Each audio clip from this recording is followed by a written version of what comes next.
Hello my dear students, हम JEE PY को discuss कर रहे हैं। ये जेई मेंस 2024 का क्वेश्चन है। क्वेश्चन वन से बोला गया है two particles X and Y having equal charges are being accelerated through the same potential difference thereafter they enter normally in a region of uniform magnetic field and describe a circular path of radii r1 and r2 respectively the mass ratio of x1 x and y is। देखो क्या है, ये बोला गया है कि यहाँ पर हमारे पास चार्ज पार्टिकल है, ठीक है। ये चार्ज पार्टिकल मैग्नेटिक फील्ड के साथ परपेंडिकुलरली एंटर कर रहा है। मतलब ये देखो, ये मैंने यहाँ पर मैग्नेटिक फील्ड बनाया है और ये मैग्नेटिक फील्ड मैंने इनवर्ट ले लिया। आप चाहो तो आउटवर्ड भी ले सकते हो।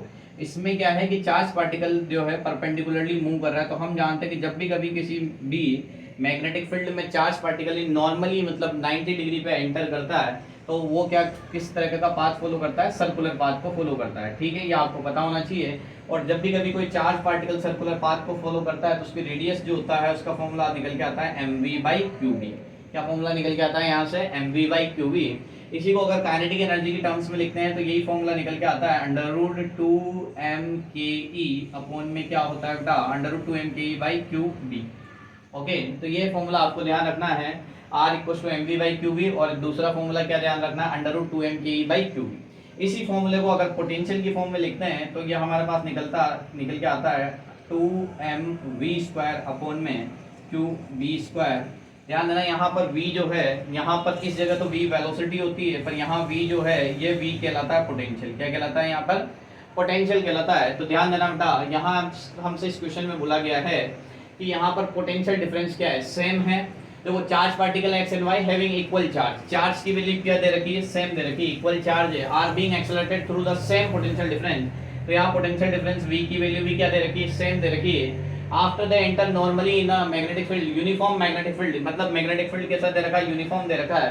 तो हम यहाँ से बोल सकते हैं कि r जो है वो डायरेक्टली प्रोपोर्शनल किसके है, √m के।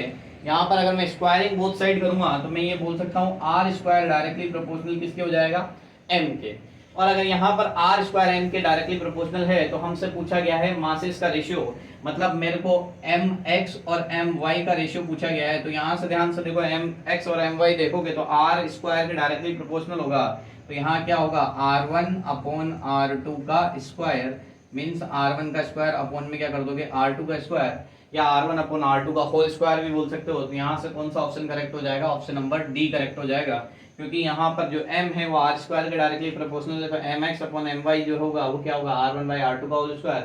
तो यहाँ से कौन सा ऑप्शन करेक्ट हो गया, डी ऑप्शन। आई होप आपको क्वेश्चन समझ में आया होगा। Thank you for watching.